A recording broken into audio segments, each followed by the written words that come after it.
Tony चिड़िया एक गरीब भिखारिन चिड़िया थी। वो हमेशा किसी भी जगह पर बैठकर भीख मांगा करती थी। भीख में जो कुछ भी टोनी चिड़िया को मिलता था उससे वो अपना पेट पालती थी। एक दिन जब टोनी चिड़िया भीख मांग रही थी तो उसे एक बच्चे के रोने की आवाज़ सुनाई देती है। अरे ये किस चिड़िया का बच्चा है? कब से रोई जा रहा है? कौन है इसकी माँ? यहाँ तो कोई आसपास दिखाई भी नहीं दे रहा। लगता है इस बच्ची को किसी ने जानबूझकर छोड़ दिया है।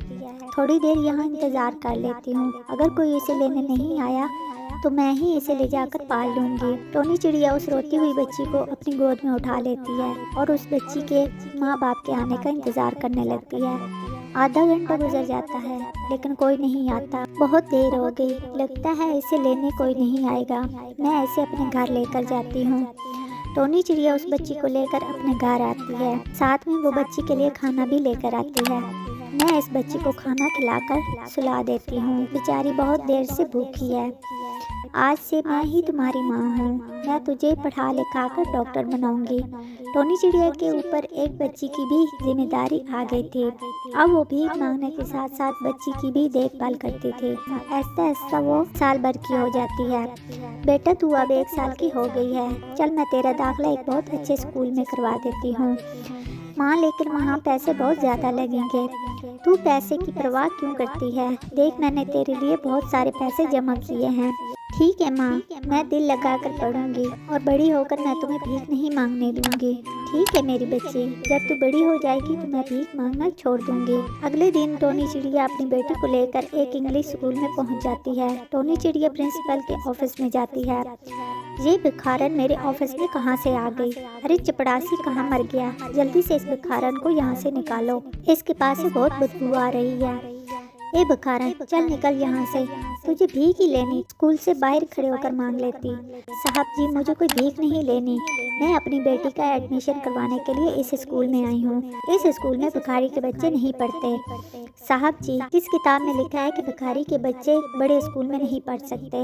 आपको अपनी फीस चाहिए ना, वो मैं हर महीने वक्त पर दे दूँगी। बस आप मेरी बच्ची का एडमिशन अपने स्कूल में कर लीजिए। मैं आपका ये एहसान ज़िंदगी भर नहीं भूलूंगी। अच्छा ठीक है, मैं तेरी बच्ची का एडमिशन अपने स्कूल में कर लेता हूँ, लेकिन वक्त पर इसकी फीस जमा करवाती रहना। इसके बाद टोनी की बेटी का एडमिशन उस स्कूल में हो जाता है। एक दिन टोनी की बेटी स्कूल जाती, कुछ पंछी उसे कहते, ए चिड़िया तुम हम लोगों से दूर रहना और हमसे बात करने की कोशिश भी मत करना। हम अमीर पंछियों के बच्चे हैं। वो चुपचाप अपनी सीट पर बैठी रहती, वो किसी भी बच्चे से बात नहीं करती थी। छुट्टी होने के बाद जब वो अपने घर आती है तो वो अपनी माँ से कहती है, माँ मुझे कल से स्कूल नहीं जाना। सारे बच्चे मुझे आज चढ़ा रहे थे कि मैं भिखारन की बेटी हूँ। माँ तुम भीख मांगना क्यों नहीं छोड़ देती? मेरी बच्ची मैं कैसे भीख मांगना छोड़ दूँ? जब तू बड़ी हो जाएगी, पढ़ लिख कर कुछ बन जाएगी तब मैं छोड़ दूँगी। तुम किसी की बातों पर ध्यान मत दिया करो, सिर्फ अपनी पढ़ाई पर ध्यान दिया कर। ऐसे ऐसा रानी चिड़िया बड़ी हो जाती है और पढ़ लिख कर वो एक अच्छी डॉक्टर बन जाती है और जंगल के सभी पंछी उसकी तारीफ भी करने लगते हैं। वाह रानी चिड़िया तुमने आज अपनी मेहनत से हमें डॉक्टर बनकर दिखा दिया।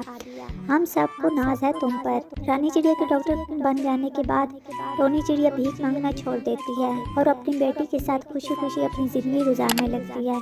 तो ये थी आज की कहानी। अगर अच्छी लगी हो तो लाइक करें और चैनल को सब्सक्राइब करना ना